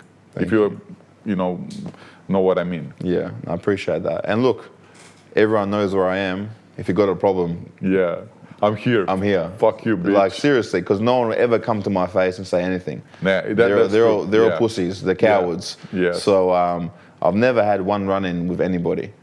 You know, I'm always kind to people. I don't care if you're a billionaire. I don't care if you're a janitor. I'm going to treat you the same. I'm going to shake your hand and I'm going to listen to you. And look, there's always idiots. Of course. I haven't met too many in person, to tell you the truth. People are probably scared of me. I don't know. Yeah, they are. They would be. I can tell you when you walked into the door. I'm always guy. laughing. I'm not like, you know, I'm not like typical Balkan man, like frowning everywhere. People don't smile here. I don't get it. Even the women here, they don't smile. I'm like, why are they so angry? In Australia, everyone's smiling, happy. Yeah, but when you get to know them, they'll be nice. Yes, you know? for sure. It's like the first impression, I think so. I don't know if it's true or not. I read somewhere, maybe, you know, today media is crazy. Is it true that you had some battle with cancer? Is that true or not? Yeah, when I was 21, Yeah. Look, it wasn't like life-threatening, but I was going to lose 3 fingers. So I've got a big scar there. And I used to lie about it. People are like, what happened to your hand? I'm like, oh, I grabbed the knife. How that happened, man? I mean, it was here. What? Can you tell us the story? Yeah. Look, I was playing rugby, and you had some injury right before with the rugby. Yeah, look, I broke my hand a few times for stupid reasons, and I had like a big lump here, and then a big lump here. And I was doing security at the time, so I'd always get into fights, right? And I saw the doctors, and they told me it's just calcified bone, it's a cyst. So I was like, fuck it, whatever, just leave it there. I hate needles, I hate surgeries. I never had one before, so I always put it off. And then I started getting really sick. And then, I was like sick. I lost a lot of weight. I was always a big guy, but I lost a lot of weight, and I didn't feel right. And the girl I was with at the time, she told me, you have to go to the doctor. I'm not going to the doctor, fuck the doctor. And she's like, you have to go. She pushed me. And I went to the doctor. Straight away, I went to a good doctor, because I went to many other doctors and they were saying, it's a cyst or whatever. I went to a good doctor, and then, they got me an emergency biopsy done straight away within 24 hours. So they cut me open, tested it. And then, I had to go and get it cut out. And they wanted to give me all kinds of drugs and stuff and whatever. I didn't want to take that. So I risked it. And they did a really good job. They cut everything out. And it was hard because when I came out of surgery, when I went into surgery, they pushed me through the theatre doors and they said, we're sorry if we can't keep your fingers. Fuck, bro. I'll cry like a baby again.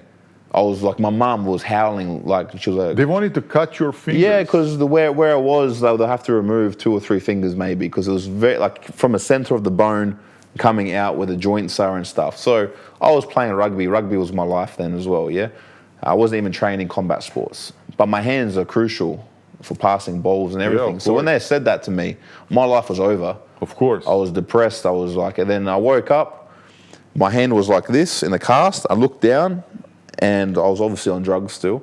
And I just started screaming because I'm like, fucking, they took my fingers. And they had to calm me down. No, your fingers are there, whatever. Then it was like 6-8 months of hell, you know, to get the rehab going. I had no feeling in my hand, and they hit nerves and stuff. And it was a big traumatic experience for me, you know. Again, people lost their hands and stuff, like, you know. But for me, it was traumatic. It was bad. Athlete, it's crazy. And I actually remember talking to the doctor because he looked like he didn't care. I said, brother, please, I'm an athlete. Like, I'm playing rugby now, but I want to be a boxer. You know, I really want to fight. You know, I need my hands. These are my weapons. These are my tools. Please do a good job. I was begging him.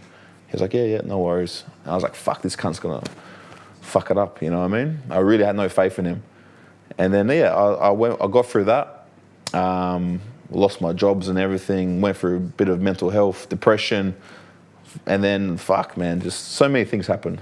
Did you need chemotherapy? No, they offered it, but I didn't take it. So, and they said it can come back in 5-10 years. It's been 10 years, and look. Do you need to get tested for it? You know, these markers and stuff like that. Yeah, I did for a couple of years. Yes. Yeah. So now I don't need to do that. Does it bother you or not? Yeah. You don't feel? Oh, now it doesn't bother me, but mentally it's always there in my head. Yeah, of course. So this is why I live my life how I live it. And I give it everything because I might not be here in 10 years' time. Who knows? You know, like these hands, like I'm blessed to be able to fight and to, you know, to hit people now. But I might not have my hand in 10 years. Who knows? Maybe it'll come back. Maybe I have to, like, who knows? Like, I can't sit here and dwell and be sorry for myself. I've got to live the life that God's given me today. And just be grateful. That's it. Man, you have a crazy life story, crazy, and you're only 31. Yeah. What will happen until you're 35 or whatever? You'll be UFC champion, right? Yeah, I believe. You will be. And you know what I like about your attitude the most? I mean, I don't know you, but we sat down, we, you know, had we had a bottle of water, we talked about it, and you seem like a pretty realistic guy, because every time I wanted to say something good about you, and to say that you're improving, that you're good, you said, no, man, I'm still at the beginning, I'm a baby. This is not good still, I can do it better. I think that's the mentality of a champion. I think it is. But again, you told me that you are also overthinker, that it's not actually that good, that you need to always, you know, to think about everything, the circumstances, the outcomes. And so from one perspective, it's good. From another, maybe it's not. What did you say? Yeah, look, it's, I don't think it's a bad thing. I think it's a gift as well. You know, like, I think differently. So, like, fuck, I've got so many things wrong with me. Like, so I'm dyslexic. You're dyslexic? Yeah. So when I was a kid... I heard that you have ADHD. ADHD, there you go. Just keep chucking shit on. Like, David Goggins. Like, brother, you know, when I was a kid... You have all this shit. Just chuck it more, give me more. You know what I mean? So when I was a kid, I had a bad stutter. And even now, sometimes I say words wrong and I slur my words. It's not because I've got brain damage. Because when I was a kid, I couldn't speak properly. You know, and they used to call me, like, my family used to call me a fat machine gun. Because I'd be like, da, da, da, da, da, da, da, trying to speak. Da, da, da, da, da, da, da. You know, like, so fucking even my own family just, like, bullied me, mate. But, yeah, look, everything's a blessing. So I took what God gave me. It's for a reason.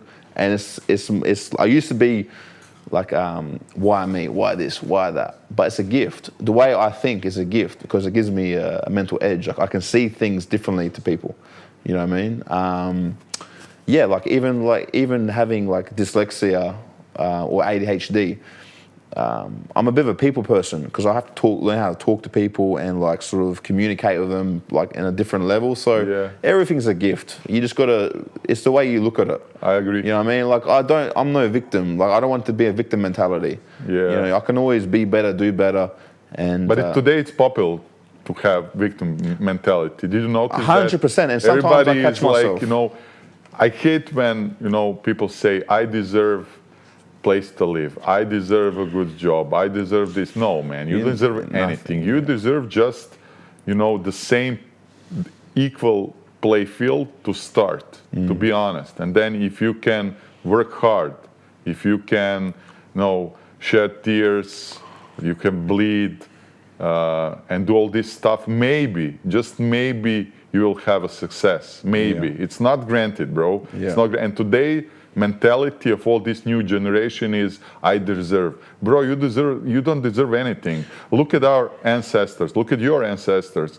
Look at the generation before that. It was so much more difficult than today. It was so much more difficult. And we are all pussies today, right? We deserve something. So I like your mentality, bro.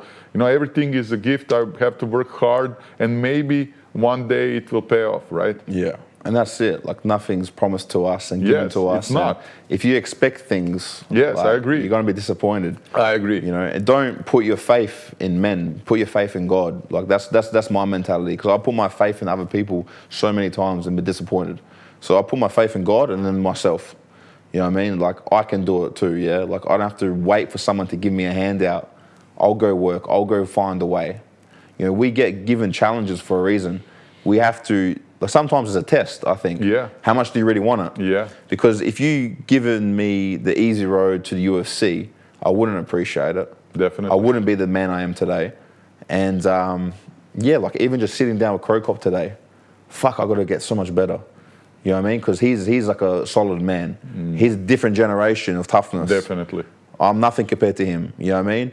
And there's a saying, you know, don't be so humble that you're not that great.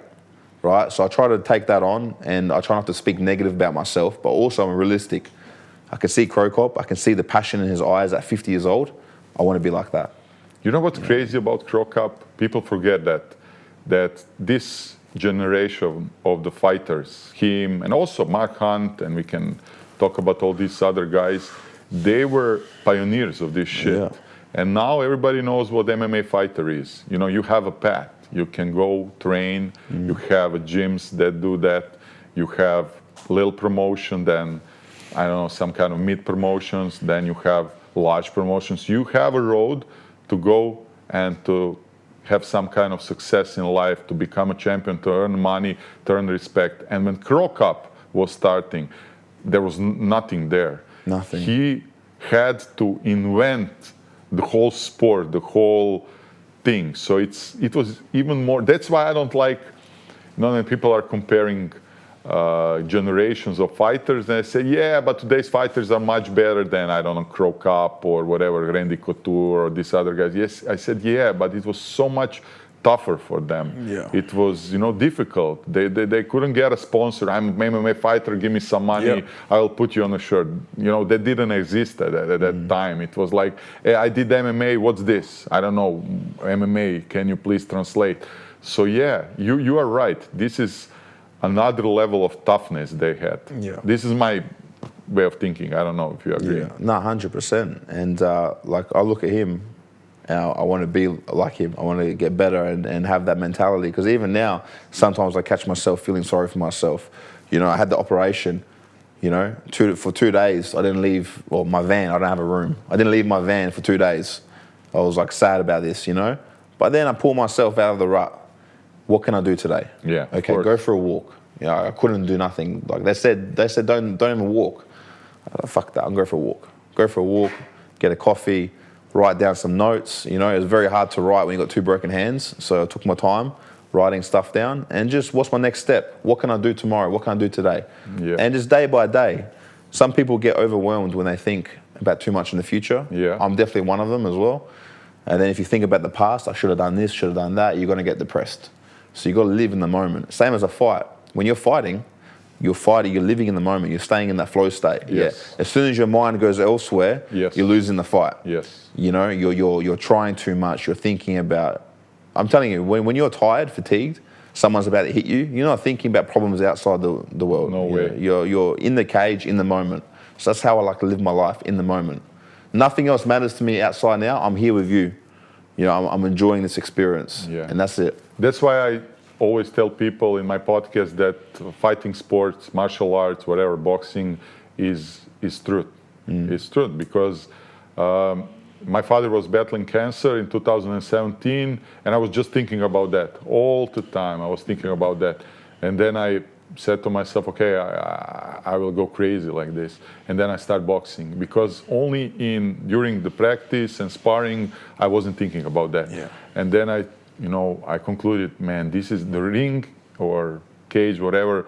This is the only honest place because it's the truth. It's ultimate truth, right? Yeah. So and I wanted to say, the saying that good times make bad people and bad times make good people. I think it's completely true. Today, people are spoiled, and everybody thinks, like you said to me, that they deserve something and they don't. So it's refreshing when I meet somebody like you who is aware of all this and is ready to work hard for something that they really want. So congrats, bro. Thank you, brother. You're on a good path. Thank you, brother. I take, when my dad went to jail, right, he did the wrong things. He made a decision.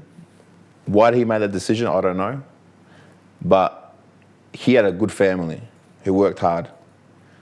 They suffered a lot. They put their kids through school, everything. My dad took that. Maybe it was laziness or maybe it was whatever it was. Yeah. And he wasted it. He did the wrong thing. And then it made my life hard. Yeah. Made my family's life hard. So I'm thankful that he did that because for me, that was always it. Like, I don't want to be like him. I don't want to go to jail. I love my dad to this day. He's not a bad person. But as a kid, I looked at him, I don't want to go to jail. Yeah. Unfortunately, I started going down that path. But it was me who pulled myself out of that. You know what I mean? That's something that he couldn't do. So if it wasn't for his sacrifice and going to jail, I probably would be in jail as well. Yeah. So I thank him for that now. And I don't have a relationship with him. I shook his hands. I saw him not long ago. A long time between drinks. It's hard to build a relationship after so many years. Yeah.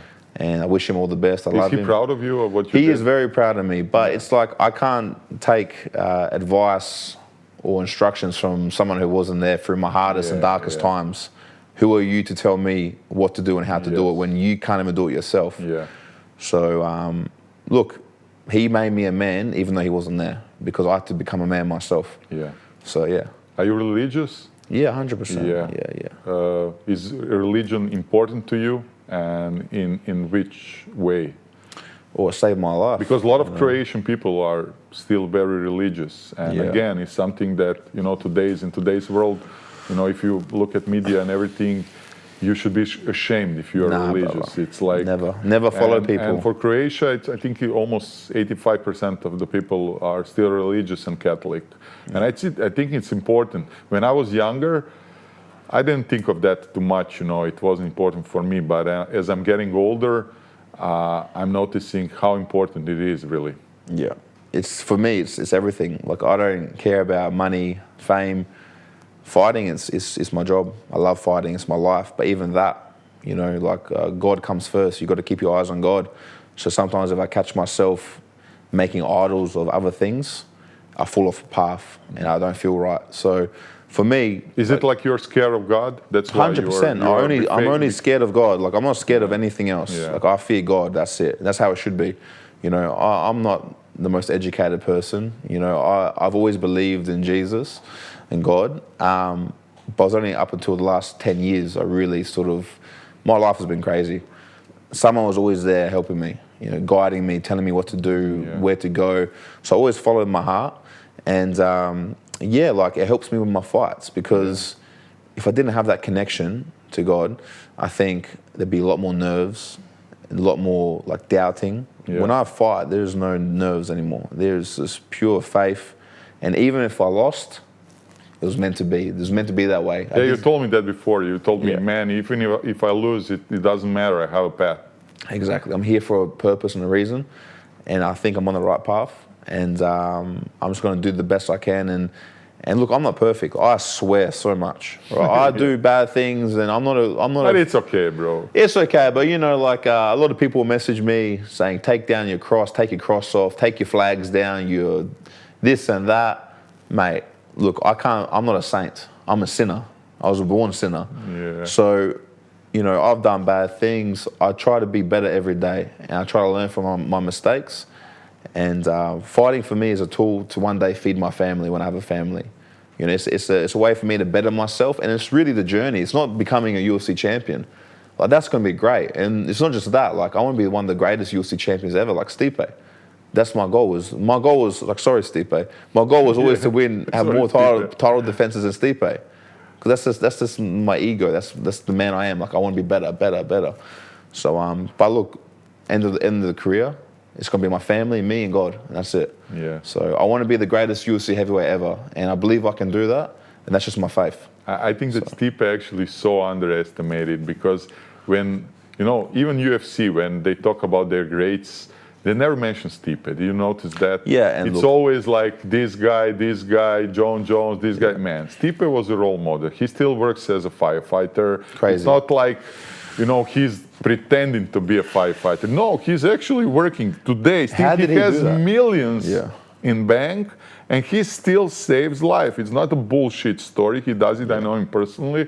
And UFC never took advantage of this situation and promote him like a good fighter, a good guy, like they did with Brian Stan. If you remember him, he was always like some guy aside. I remember when he came to UFC, they didn't know how to pronounce his name for the first 5 fights. He was type Mayoki or whatever. Yeah. So they didn't actually care about him. And now when Dana White talk about him, he always says, like you all know, they say that Stipe is no, they don't say Stipe is the best, bro. He broke every record. He was 2-time champion. He defended his belt 4 times. He was in great era of heavyweight. So fuck all this shit. He is the guy. He is the boss. Yeah. He still is. And I'm always pissed about this shit, because I don't think that they're appreciating him as much as he deserves. I don't know if you have the same. 100%. It's always like that. And then especially once you retire, no one cares anymore. Yeah, that's also it's true. On to the next. So, yes, that's also true, yeah. End of the day, it's a business and it's entertainment. And unfortunately, like, Stipe is a good man. He doesn't talk shit. No way. You know what I mean? And then in this day and age, sometimes you got to talk shit. I don't talk shit, but my personality is a bit weird. I'm pretty loud in my own way. I've got like a crazy story, like you said. And I'm more in the social light than Stipe was, because I put myself in that position. Yeah. Like, I'm doing a month of media. I've done over 50 podcasts and interviews in the last 3 weeks. I've got heaps more to come. So, end of the day, like, I want to train and fight. And at the moment, I can't do that. So I'm doing this stuff. Stipe, look, he's got a family, he works, trains and he fights. Like, that's just his thing. So we all got our different personalities, and it works for him. And I don't know how he worked a full-time job. He did. It's crazy, bro, because I'm a full-time athlete now, and it's hard.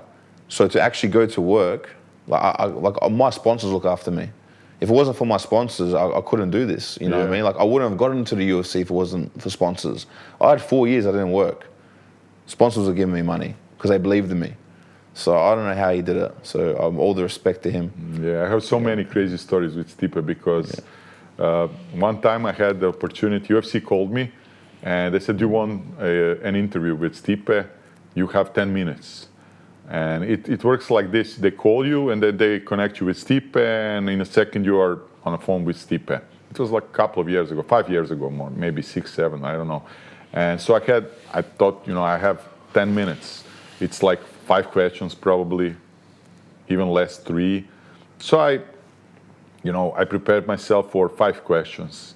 And, Stipe was suddenly on the line. I said, hi, Stipe, hi, Marko, how are you doing? Whatever, we can start. And I had this prepared 5 questions. And every question he just answered with 1 sentence or 3 words, because he does like that, He's not a trash talk or whatever. I'll give 100%. Yeah, I'm prepared very well. Yeah, blah. So it took only 3 minutes. I said, well, what the fuck am I going to do with the rest 7 minutes? Yeah. So Stipe is not marketable, I would say like that, but he deserves the respect. He is a true role model for kids, for everybody. You don't have to be a trash talker. He is marketable, but in his own way. Yes, but they don't need take advantage of this, because it's much easier to have Conor McGregor to talk shit and stuff like that. So they chose easier path for the other guys. So I agree. Yeah. So what's your plan? Tomorrow you're training with Cro Cop, right? Yeah. Yeah. That's gonna be cool. Yeah, I can't do much. Like I haven't, you know. You will see the legendary gym. He's in that gym and nothing changed. All the posters, the cage, it's all the same for the last 25, 30 years. I don't know how. Beautiful. So it's a legendary place. You will see, you know, it has aura. If I didn't have 2 broken hands, I think I'll beat him at basketball. I've got a pretty... He likes basketball. Yeah. But they're crazy. They're playing basketball. There are no rules. So they're like wrestling and everything. But the goal is also to, you know, to... Yeah. The same. The goal is the same. Yeah. You should maybe, if you are staying for a couple of days, you could maybe go to ATT. We have ATT in Zagreb. I can hook you up. Actually, Marin also here can hook you up with them. We're seeing the sports minister tomorrow. You are? Yeah. No so way. That's gonna be cool. Do you have Croatian papers, passport? Yeah, of course. You have? Yeah. Oh, I've got property everywhere. Oh man, great. Yeah. So I can hook you up with ATT maybe, so you can go over there because ATT has, how do I say, they have a gym here, ATT Zagreb, and they have a lot of professional fighters, like, I don't know, 20, 30, 40. So you can see it's a proper gym. Yeah. I don't know how, you know, well equipped is City Kickboxing, but this one is. So yeah, bro, this was pleasure. Actually, it was really a pleasure to talk to you and to meet you. I wish you all the best, bro. I'm a big believer in you. I am. I think that you have everything that you need to become a champion. I think you will do it. Thank you, Baba. I appreciate that. And you know what? When I get that belt, I'm gonna bring it and it's gonna sit right here. That would be nice. We had a lot of champions here, a lot of UFC top 10 fighters. Did we have any UFC champions? Besides, yes, Stipe was, but he didn't come to the studio. We had to go remotely to do a podcast. So yeah, bro, thank you. Give me one more. Sorry? Sorry. Henry Cejudo was here. Triple C. He was here last year. Thank you for reminding me that. He's also a great guy. Yeah. He's a cool guy. Yeah. Give me one more second. Ekipa, još jedna napomena za kraj. Ljeto u POLLEO sportu počinje genijalnim sniženjima. Samo do kraja ovog mjeseca. Zapravo, ne znam kada će ovo biti emitirano. Možda će to biti emitirano naknadno, ali nije ni bitno. Bacite oko na sve ponude na POLLEO Sport HR jer imaju cijelo vrijeme nekakve akcije, popuste, ljeto je, ako trebate šta od suplemenata, ako što trebate od odjeće, obuće, sve ćete naći tamo. Link je u opisu videa. Brando, thank you one more time. We will have a short break and then we will have a short Q&A. People want to ask you questions. And that's it. Thank you for doing this. Thank you, Baba. Until next time. Yeah, till next time. Ekipa, bilo je to sve, naravno, na najboljoj mreži, najstabilnijem streamu, A1 mreži. Ostanite s nama. Balkan Bear će odgovarati na vaša pitanja za samo par trenutaka.